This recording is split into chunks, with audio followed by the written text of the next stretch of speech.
Welcome back, teachers. If you watched my last video, it was about teaching your very first online class.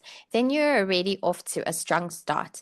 But if you haven't watched it, just go back and go and watch that video on how to teach your very own online class because there are a lot of tips in there. But here's the truth. Starting the class is just the beginning.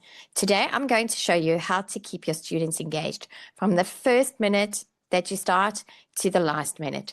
Whether you're teaching kids or adults, these tips will make your online lesson fun, interactive, and effective. Let's dive in.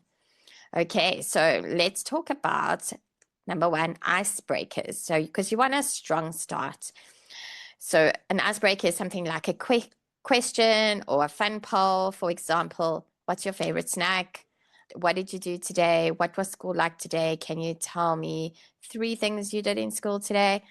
Anything like that, just to start off your day. Or if you're teaching an adult, how was your day? What was work like? Can you tell me something interesting from today? And with kids, younger kids, you can maybe get them to show and tell you something with an object that's near them, just to get them engaged right from the beginning. Okay, so number two is you want a high energy introduction. So smile, make eye contact, look at the camera when you're busy talking. Use their names early to create a connection and it keeps them engaged. I tend to use the name all the time, especially with children, just to keep them engaged all the time. A pro tip is engagement starts in the first 2 minutes, so make it fun.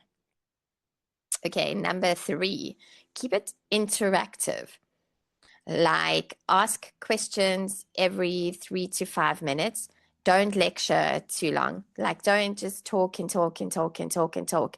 You want to make it interactive so that you actually have more student talking time than teacher talking time is what you are looking for. So a good ratio is 70% student talking time, 30% teacher talking time.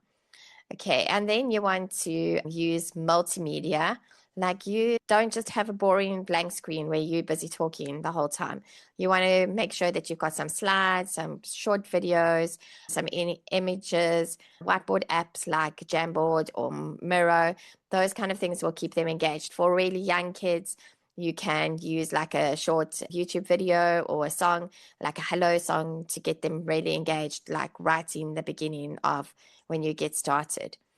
Okay, so some games and activities are things like Kahoot, Quizlet, Live, Scavenger Hunt. All of those things are like really good at keeping students engaged and keeping your classroom interactive. Okay, so if you are doing group classrooms, then you can use the breakout room facilities and go into small groups for discussion or for practices. Okay, so let's move on to adapting to different students because no student is going to be the same. They don't all fit into one box. So being an online teacher means that to a certain degree, you need to be flexible. And especially if you're getting new students, you don't know who you're going to get or what you're going to get and what to expect until the actual lesson starts. So you need to be adaptable and you need to be flexible. So for kids, I always find that things that I always want to have in my back pocket are things like songs and props and visual rewards like stars and points or something to keep them engaged, something to look forward to, like even trophies at the end. You can count how many they got throughout the lesson and give them a few extra maybe at the end of the lesson for a really good thing.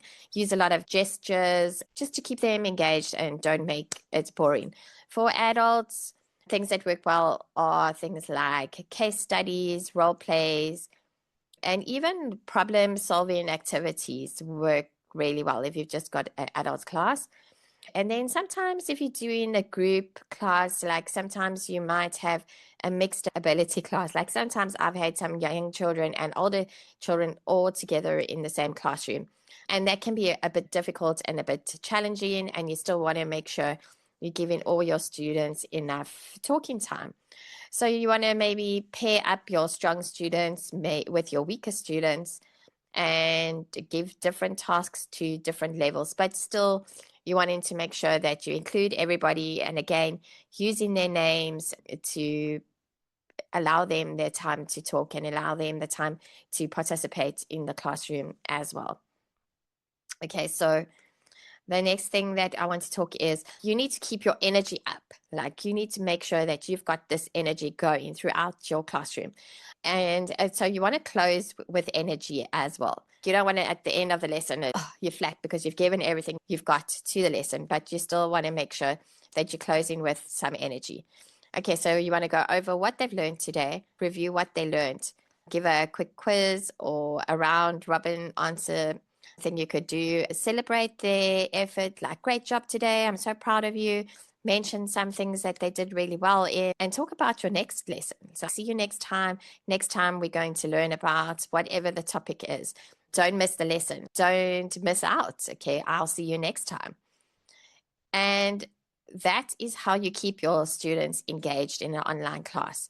Your energy sets the tone. That's like so important. So just remember, whatever your energy is like is going to set the tone for the classroom. If you're excited, the student's going to be excited too. If you're angry and sleepy and tired, your student's going to be like that too. They feed from your energy. And so it's really important to keep your energy up throughout the class. That's why I think an online teacher feels drained at the end of the day, because you're giving everything in to teaching your classroom. So if you found this video helpful, please give it a like, subscribe for more teaching tips. And remember to click that bell, because then as soon as a new video comes up, you're going to get notified for that. So, and let me know in the comments, what's your favorite way, if you're already teaching online, what's your favorite way to keep your students engaged online? Let's have a chat in the comments, and I will see you next time in the next video. Please don't forget to like and subscribe. See you in the next video.